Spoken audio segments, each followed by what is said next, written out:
Bismillahirrahmanirrahim. Assalamualaikum warahmatullahi wabarakatuh. Ada pertanyaan mengenai bahwasanya ilmu logika atau ilmu mantik itu adalah ilmu untuk membuktikan benarnya salahnya suatu pengetahuan. Kemudian pertanyaannya adalah apakah benar ada sebagian dari dari ilmu mantik itu dibolehkan oleh ulama, dan ada bagian dari ilmu mantik itu yang tidak dibolehkan oleh ulama. Jawaban dari pertanyaan ini bisa berbagai perspektif ya. Saya coba yang pertama, yaitu perspektif sebagian ulama seperti Imam Al-Ghazali itu membenarkan adanya ilmu mantik.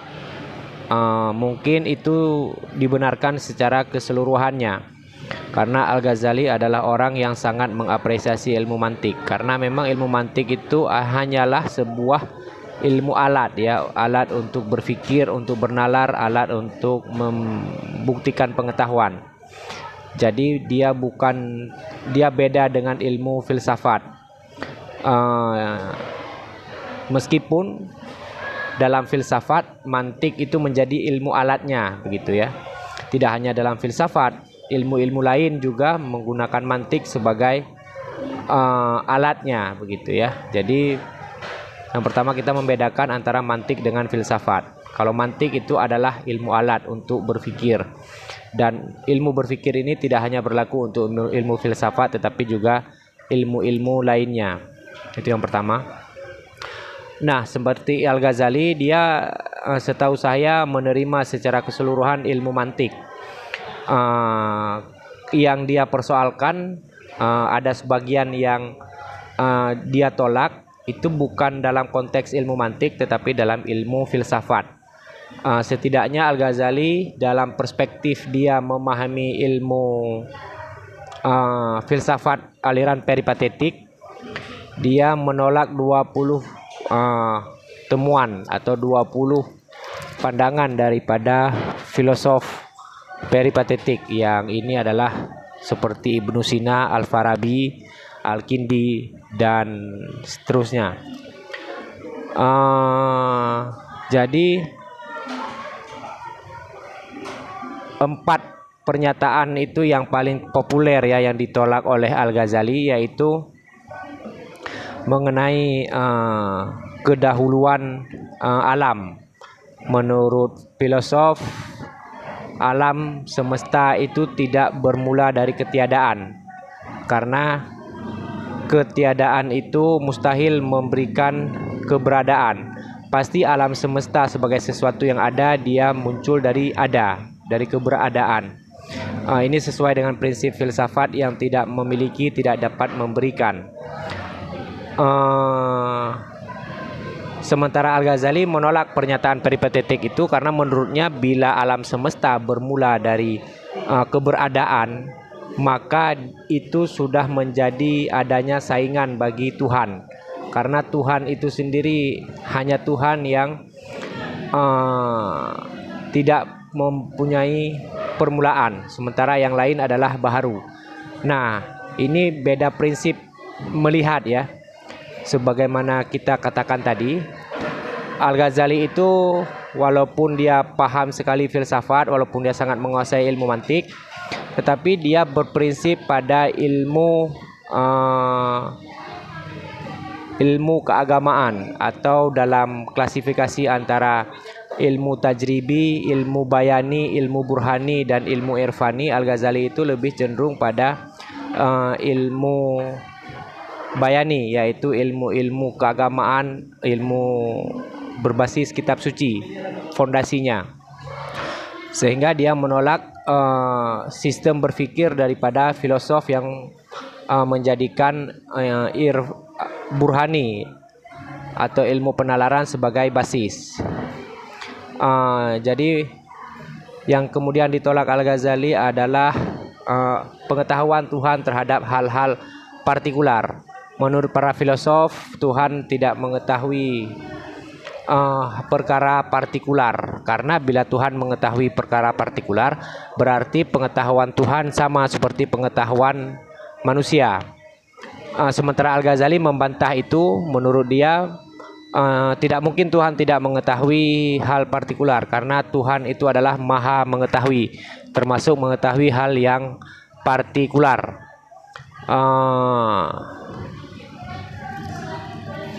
Menurut Al-Ghazali, cara pengetahuan Tuhan terhadap hal partikular berbeda dengan cara pengetahuan manusia. Kemudian yang ditolak Al-Ghazali adalah pernyataan filosof mengenai kebangkitan jasad. Menurut para filosof, filosof peripatetik ya, manusia tidak bangkit dengan jasadnya lagi.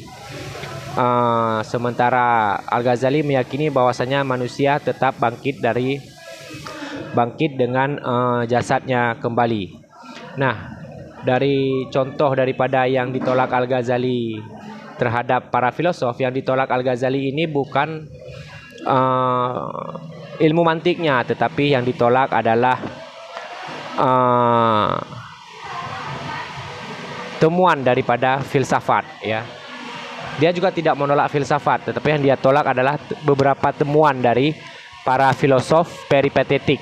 Karena memang seterusnya nanti banyak problem yang ditinggalkan oleh filosof peripatetik yang coba diselesaikan oleh filosof setelahnya seperti Syihabuddin Suhrawardi dan Mulla Sadra. Misalnya Suhrawardi membantah definisi sebagai suatu cara yang absolut atau suatu cara yang sempurna untuk mendapatkan pengetahuan. Itu dibantah oleh Suhrawardi. Perspektif kedua dari pertanyaan tadi adalah bahwasanya pembagian ini mungkin bukan pembagian bagian mana saja yang diterima dan ditolak oleh para ulama, tetapi bagian ulamanya sendiri yang menolak dan menerima ilmu mantik. Misalnya ulama yang menerima ilmu mantik ya seperti Al-Ghazali, kemudian ulama yang menolak ilmu mantik seperti Ibnu Taimiyah. Menurut Ibnu Taimiyah itu khususnya untuk Al-Quran itu sistem silogisme itu tidak berlaku bagi Al-Quran. Karena menurut Ibnu Taimiyah silogisme itu Al-Quran itu adalah premis yang tidak perlu dicari kesimpulannya. Al-Quran adalah premis-premis yang sempurna sehingga pernyataan-pernyataan Al-Quran itu bisa dipahami secara langsung, tidak perlu menggunakan silogisme. Silogisme itu misalnya proses penalaran seperti contohnya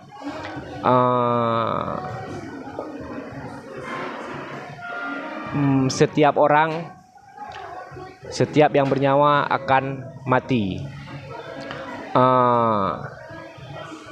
Sokrates adalah yang bernyawa, kesimpulannya Sokrates akan mati. Nah, sistem seperti itu, sistem silogisme itu menurut Ibnu Taimiyah tidak berlaku bagi pemahaman Al-Quran, sehingga dia mengkritik sistem logika para filosof. Namun oleh sebagian ulama mengatakan Al-Quran juga perlu dipahami melalui sistem silogisme. Nah, ini yang menjadi perdebatannya. Pertanyaan, jadi pembagiannya ini bukan pembagian mana yang diterima oleh ulama dan mana ditolak oleh ulama, tetapi ulama mana yang menerima dan ulama yang menolak ilmu mantik. Jadi pembagiannya bukan di ilmu mantiknya, tetapi di ulamanya. Itu satu kemungkinan.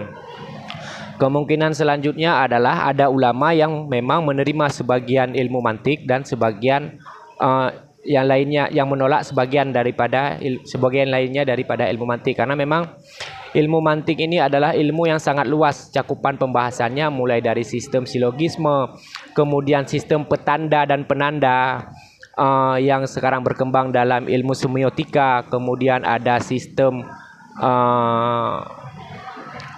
penalaran, sistem-sistem pembagian pengetahuan, dan seterusnya. Jadi sangat banyak cakupan daripada ilmu mantik itu sendiri. Ada penalaran langsung dan ada penalaran tidak langsung. Misalnya salah satu penalaran itu ada melalui kias atau melalui analogi. Nah, jadi banyak sekali luas itu cakupan ilmu mantik, dan mungkin ada ulama yang menerima sebagian daripada kaidah ilmu mantik dan sebagian dari menolak sebagian kaidah ilmu mantik. Untuk mengetahui secara lebih detail apa saja yang menjadi pembahasan dalam ilmu mantik itu bisa dilihat lengkapnya itu di dalam buku filsafat pertama. Di buku filsafat pertama itu pada bagian awalnya itu bagian dia ada 3 bagian kalau tidak salah ya. Filsafat pertama itu bagian pertama itu semuanya membahas tentang ilmu logika, ilmu mantik. Bagian keduanya epistemologi, bagian ketiganya ontologi gitu ya. Nah, di bagian ilmu mantik itu dari awal sampai akhir apa saja yang menjadi pembahasan ilmu mantik itu ada. Nah, mungkin ada juga ulama yang menerima sebagian daripada mantik dan sebagian daripada menolak sebagian daripada ilmu mantik. Misalnya Ibnu Taimiyah selain menolak sistem silogisme bagi Al-Quran, juga dia menolak sistem penafsiran keagamaan melalui kias, melalui analogi. Yang ini oleh sebagian ulama lainnya yang berbeda aliran dengannya itu menerima sistem kias. Saya kira demikian. Untuk lebih detailnya bisa dilihat di buku filsafat pertama. Assalamualaikum warahmatullahi wabarakatuh.